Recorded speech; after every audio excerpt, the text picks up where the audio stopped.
나는 1920년에 태어났습니다. 올해로 105살이 되었지요. 내 나이쯤 되면 하루가 저무는 풍경만 보아도 사람의 마음 상태가 읽힙니다. 저녁 공기가 유난히 무겁게 느껴지는 날, 창밖 불빛이 더 쓸쓸하게 번져 보이는 날, 그런 날에는 누군가가 이불 속에서 조용히 무너지고 있다는 걸 압니다. 오늘 하루는 어떠셨습니까? 혹시 가슴이 돌덩이처럼 눌려 숨쉬기조차 버거운 채로 이 영상을 보고 계신 건 아닙니까? 머릿속은 온통 걱정으로 얽히고 해결할 힘은 이미 다 빠져버린 그런 밤말입니다. 젊을 때는 몰랐습니다. 쉰을 넘기고 예순에 가까워지면 인생이 조금은 쉬워질 줄 알았습니다. 그러나 아니었습니다. 책임은 더 무거워졌고 몸은 예전 같지 않았고 마음은 쉽게 상처받았습니다. 사람들은 말합니다. 긍정적으로 생각하세요. 힘내세요. 다 지나갑니다. 하지만 100년을 넘게 살아보니 알겠습니다. 그런 말이 때로는 더 잔인할 수 있다는 것을. 마음이 바닥까지 내려앉았을 때 필요한 것은 거창한 희망이 아니라 아주 솔직한 한마디입니다. 그래, 인생은 원래 고단하다. 오늘 무너졌다면 그건 당신이 약해서가 아니라 살아냈기 때문이다. 나는 일제강점기를 겪었고 전쟁을 겪었고 산업화의 거센 바람 속에서 제자들을 가르쳤습니다. IMF 시절에는 제 연구실에 있던 가장 성실한 조교가 하루아침에 직장을 잃고 울던 모습을 보았습니다. 그는 자신이 실패자라고 말했습니다. 그러나 10여 년 뒤 그는 작은 회사를 일으켜 동료들을 다시 고용했습니다. 그때 내가 그에게 했던 말이 아직도 기억납니다. 자네는 실패한 게 아니야. 다만 지친 거야. 지금 한국의 40, 60대는 가장 힘든 세대라 해도 과언이 아닙니다. 통계청 자료를 보면 중장년층의 우울감 경험률은 젊은 층보다 오히려 높습니다. 부모를 부양해야 하고 자녀의 미래를 걱정해야 하며 동시에 자신의 노후도 준비해야 하지요. 샌드위치 세대라는 말이 괜히 나온 게 아닙니다. 나는 학생들에게 늘 이런 말을 했습니다. 노년은 패배가 아니라 통과 의례다. 로마의 철학자 세네카는 말했습니다. 우리는 짧게 사는 것이 아니라 많은 시간을 낭비한다. 이 말을 100년 넘게 곱씹어 보니 인생을 괴롭게 만드는 것은 사건 그 자체보다 잘 살아야 한다는 강박이었습니다. 남들처럼 성공해야 하고 남들보다 뒤처지지 않아야 한다는 조급함. 그 조급함이 신이 넘어도 우리를 놓아주지 않습니다. 하지만 잘 생각해 보십시오. 오늘 별일 없이 하루를 버텼다면 그것만으로도 이미 기적입니다. 나는 90이 넘어서 한 번 크게 쓰러진 적이 있습니다. 의사는 조심스럽게 말했습니다. 이제는 오래 걷기 어려울 수 있습니다. 그 말을 듣고 처음으로 죽음을 또렷이 느꼈습니다. 그날 밤 나는 깨달았습니다. 내가 그토록 붙잡으려 했던 수많은 계획과 걱정이 얼마나 사소한 것이었는지. 아침에 눈을 떴을 때 단지 숨이 이어지고 있다는 사실만으로 눈물이 났습니다. 그날 이후 나는 하루를 이렇게 정의합니다. 오늘을 버틴 날은 이미 승리한 날이다. 혹시 지금 당신이 깊은 늪에 빠진 기분이라면 기억하십시오. 늪에 빠졌다는 사실은 당신이 아직 움직이고 있다는 증거입니다. 완전히 포기한 사람은 허우적거리지도 않습니다. 노년은 우리에게 이런 질문을 던집니다. 당신은 얼마나 잘 살았는가? 아니라 당신은 얼마나 성실히 버텨왔는가. 나는 당신이 이미 충분히 성실했다고 믿습니다. 그러니 오늘 밤만큼은 스스로에게 판결을 내리지 마십시오. 당신은 심판받을 존재가 아니라 위로받아야 할 존재입니다. 나이 들수록 사람은 더 쉽게 지칩니다. 체력 때문만은 아닙니다. 지나온 기억이 쌓여 무게가 되기 때문입니다. 그러나 기억은 동시에 증거이기도 합니다. 당신이 살아냈다는 증거, 오늘 하루를 버텨낸 당신에게 105살 노 교수가 조용히 말합니다. 수고했네. 정말 수고했어. 이 말이 당신의 밤을 조금이라도 가볍게 해주길 바랍니다. 내가 젊은 교수로 강단에 서던 1960년대에도 학생들은 늘 불안해했습니다. 취직이 걱정이었고 사랑이 걱정이었고 뒤처질까 두려워 밤을 새우곤 했지요. 반세기가 지난 지금도 크게 달라진 것은 없습니다. 다만 비교의 속도가 훨씬 빨라졌을 뿐입니다. 예전에는 옆집과 비교했다면 이제는 손안의 작은 화면 속에서 전국 아니 전 세계 사람들과 자신을 견주고 있습니다. 쉰을 넘긴 제자 하나가 몇 해 전 나를 찾아왔습니다. 대기업 임원이 되었지만 얼굴은 잿빛이었습니다. 그는 말했습니다. 교수님, 여기까지 왔는데도 마음이 편하지 않습니다. 더 올라가야 할 것 같고 뒤에서 누가 밀어낼 것 같습니다. 나는 그에게 차를 따라주며 물었습니다. 자네는 언제쯤 만족할 생각인가? 그는 대답하지 못했습니다. 사실 나도 젊은 시절에는 그 질문에 답하지 못했을 겁니다. 우리는 무언가를 얻지 못하면 괴롭고 얻고 나면 잠시 기뻤다가 곧 또 다른 목표를 찾습니다. 마치 시계추처럼 결핍과 무료함 사이를 오가지요. 100년 넘게 세상을 보니 깨닫게 됩니다. 인생은 완벽해질 수 없는 구조로 되어 있다는 것을 모든 욕망이 충족되는 순간은 오지 않습니다. 오히려 어느 정도의 부족함이 인간을 움직이게 합니다. 문제는 그 부족함을 결함으로 오해하는 데 있습니다. 요즘 한국 사회를 보면 행복이라는 단어가 지나치게 소비됩니다. 방송에서는 성공한 사람들의 이야기로 가득하고 SNS에는 여행과 미소가 넘칩니다. 그러나 통계를 보면 50대 이후 삶의 만족도는 경제 수준과 반드시 비례하지 않습니다. 오히려 인간관계의 안정, 건강, 수면의 질이 더 큰 영향을 미친다는 연구 결과가 많습니다.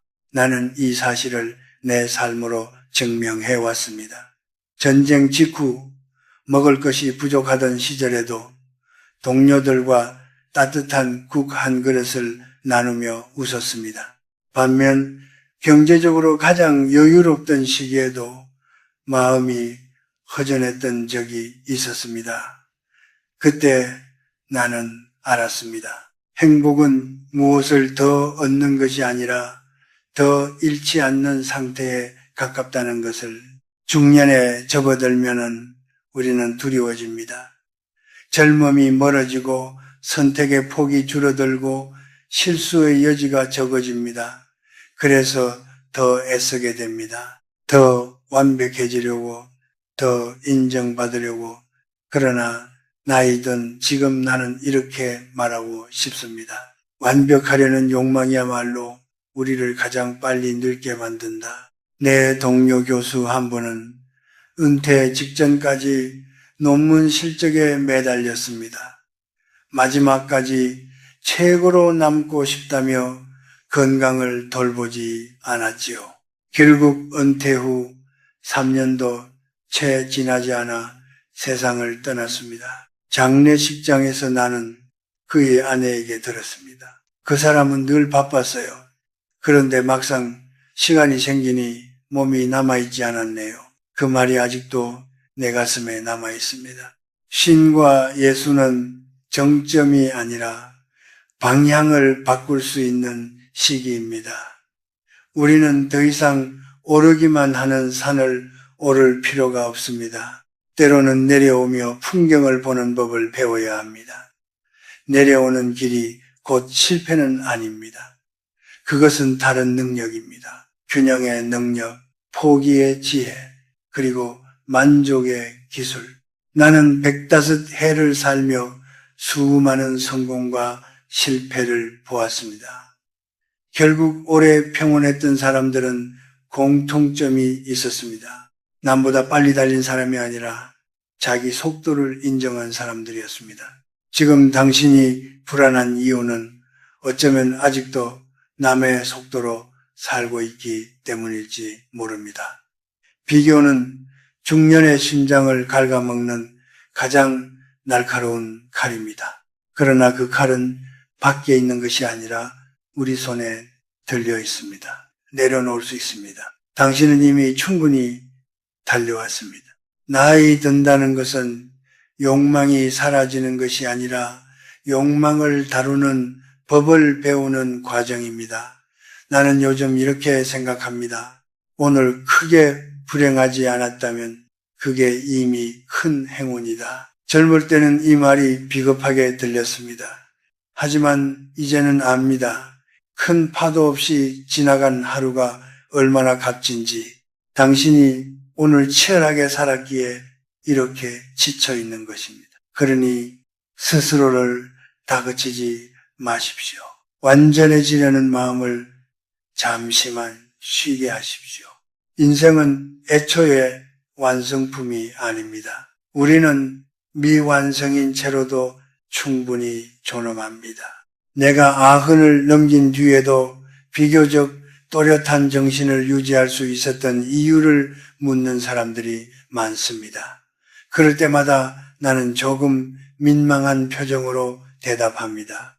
나는 대단한 철학을 실천한 것이 아니라 그저 밥을 잘 먹고 잠을 잘 잤을 뿐이네.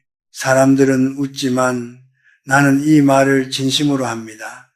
100년을 살며 얻은 결론은 의외로 단순합니다. 생각이 엉킬 때는 생각으로 풀지 말고 먼저 몸을 살리라는 것. 요즘 한국인의 평균 수면 시간은 OECD 평균보다 짧다고 합니다. 특히 40, 60대는 직장 스트레스와 가족 책임 때문에 만성적인 수면 부족에 시달립니다. 병원 통계를 보면 중년 우울증과 불면증은 서로 깊이 연결되어 있습니다. 그런데도 우리는 밤마다 이불 속에서 문제를 해결하려 듭니다. 이미 지친 뇌로 더 복잡한 생각을 만들어내면서 말입니다.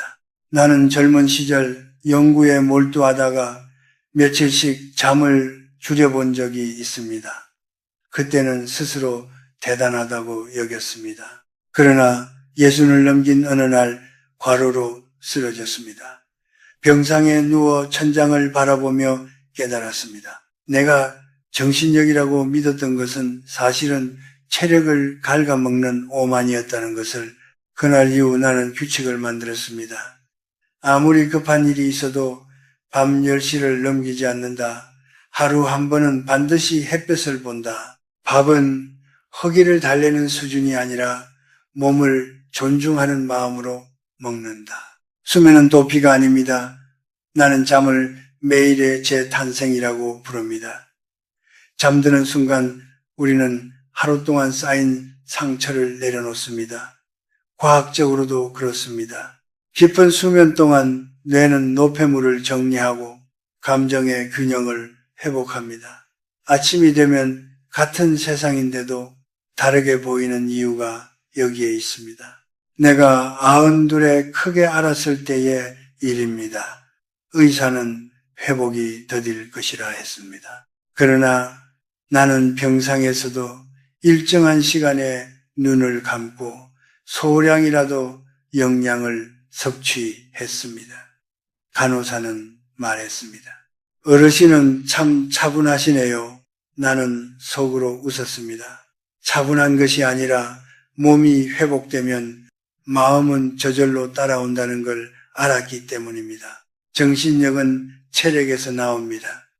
이 말은 구호가 아니라 경험입니다. 혹시 지금 우울하다면 먼저 물어보십시오. 오늘 제대로 식사했는가? 며칠째 잠을 설친 건 아닌가? 햇빛을 본 적이 언제인가?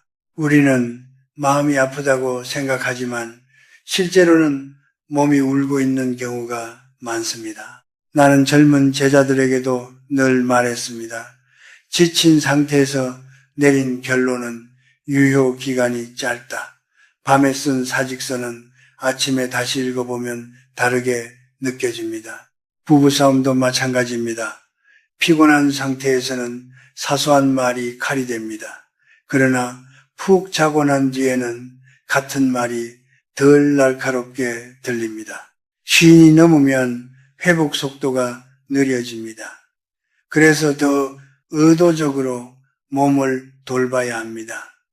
잘 먹는 것은 사치가 아니라 전략입니다. 잘 자는 것은 나약함이 아니라 준비입니다. 나는 아직도 아침에 일어나면 창문을 엽니다. 찬 공기가 폐로 들어오는 감각을 느낍니다. 아, 오늘도 몸이 나를 살려주는구나. 그렇게 생각합니다. 살아있다는 것은 정신이 아니라 먼저 몸이 허락해 주는 일입니다. 혹시 지금 당신이 스스로를 책망하고 있다면 잠시 멈추십시오.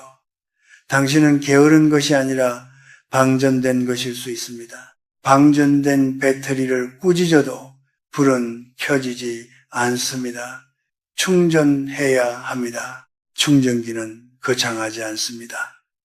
따뜻한 국 한 그릇, 충분한 수면, 잠깐의 산책, 이 세 가지가 내 105해를 지탱해 주었습니다. 몸이 단단해지면 마음은 덜 흔들립니다. 그리고 그때서야 비로소 우리는 세상을 조금 덜 두려워하게 됩니다.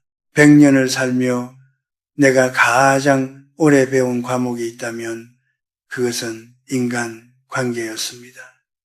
수많은 제자와 동료, 친구들을 만났고 또 떠나보냈습니다. 젊은 시절에는 사람 속에 있어야 내가 존재하는 것 같았습니다.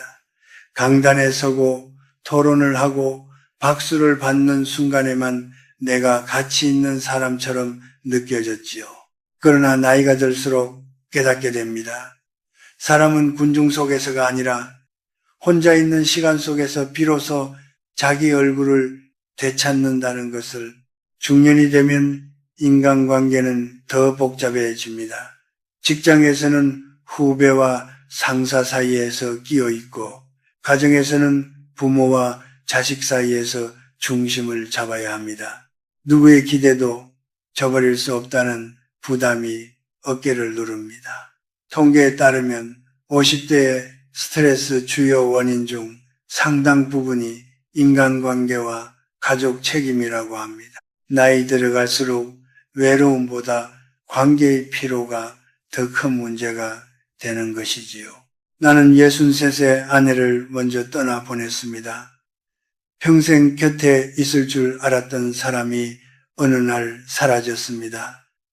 집안은 갑자기 넓어졌고 식탁은 조용해졌습니다.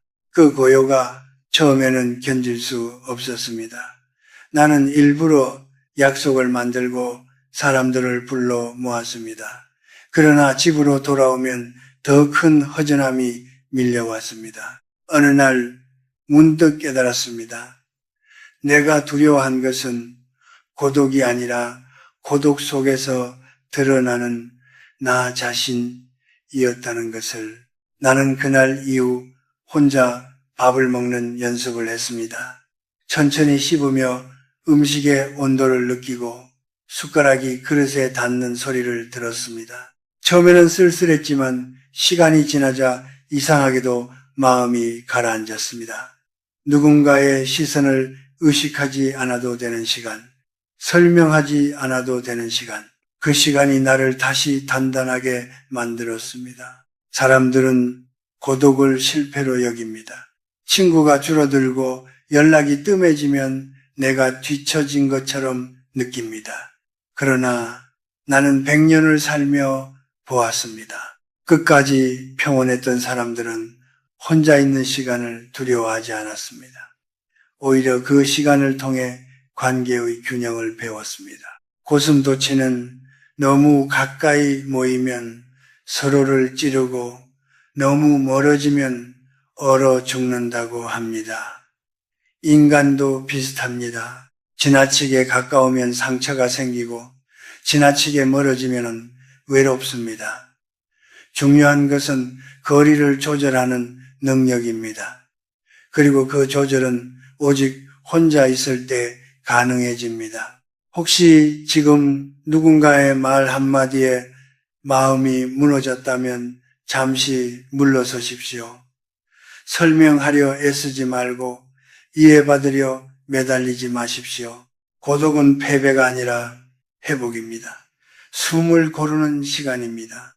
나는 아흔을 넘기며 친구들을 하나둘 떠나보냈습니다. 장례식에서 돌아올 때마다 마음이 텅 비었습니다.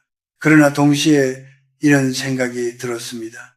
이제는 남은 날들을 조금 더 나답게 살아야겠다. 타인의 기대에 맞추기보다 내 리듬을 지키는 쪽으로 방향을 틀었습니다. 노년은 관계를 줄이는 시기가 아니라 관계를 정제하는 시기입니다. 꼭 필요한 인연은 남고 억지로 붙들었던 인연은 자연히 흩어집니다. 그 과정을 두려워하지 마십시오. 타인에게서 끊임없이 인정받으려 하면 마음은 끝없이 허기집니다.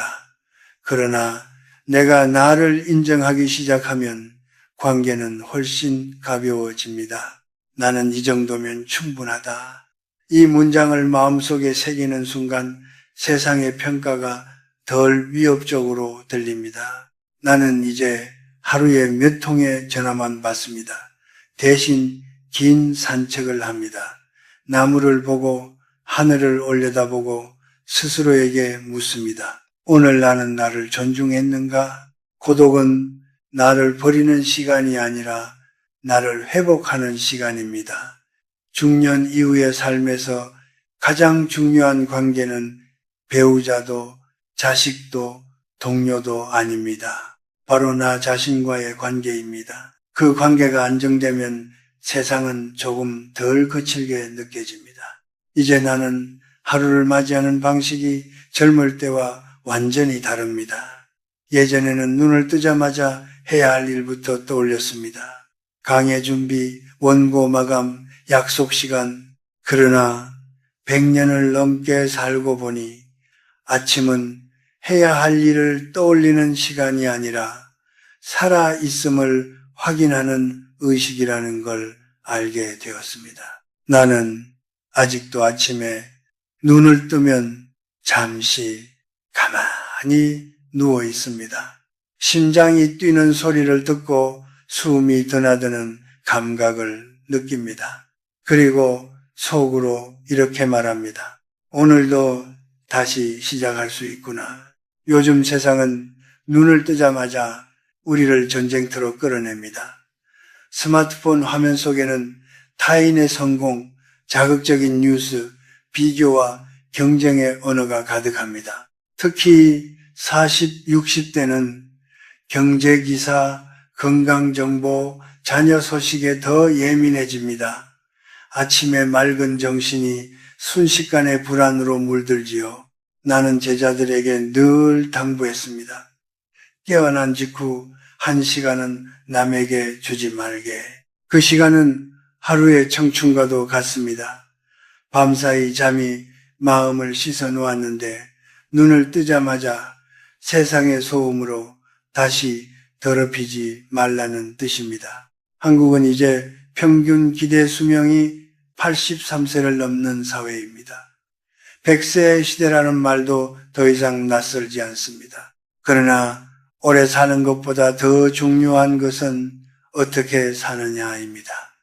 존엄을 지키며 사는 것, 이것이 내가 평생 고민한 주제였습니다. 존엄은 거창한 업적에서 나오지 않습니다. 배가 고프지 않고 잠을 설쳐 비굴해지지 않으며 타인의 말에 쉽게 무너지지 않는 상태, 그것이 존엄입니다. 몸이 단단해야 마음도 단단해집니다. 나는 나를 괴롭혔던 사람들에게 복수하지 않았습니다.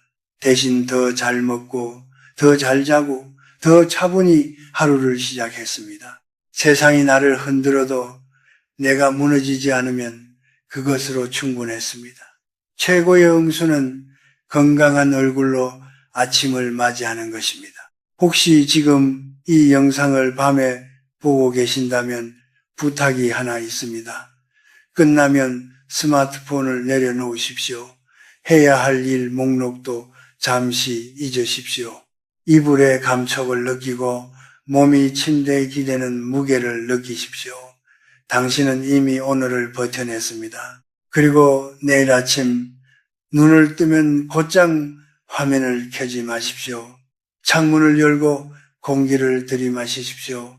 차 한 잔을 끓이며 그 향을 맡으십시오. 아, 내가 아직 살아있구나. 이 단순한 감각이 당신을 다시 세웁니다. 나는 105해를 살며 수많은 이별과 실패를 겪었습니다. 그러나 매번 나를 다시 일으킨 것은 거창한 사상이 아니었습니다. 한 끼의 식사, 한밤의 깊은 잠, 그리고 조용한 아침이었습니다. 당신은 약하지 않습니다.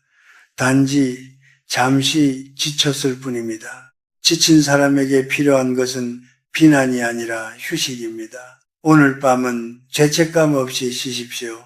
배부름의 나른함을 허락하십시오. 그리고 내일 아침 새로운 사람처럼 다시 시작하십시오. 이 노교수의 말을 마지막으로 남기겠습니다. 늙는다는 것은 잃는 것이 아니라 불필요한 것을 덜어내는 과정이다. 당신은 아직 충분히 빛날 수 있습니다. 다만 먼저 쉬어야 합니다. 이제 불을 끄겠습니다. 편안한 밤 되십시오.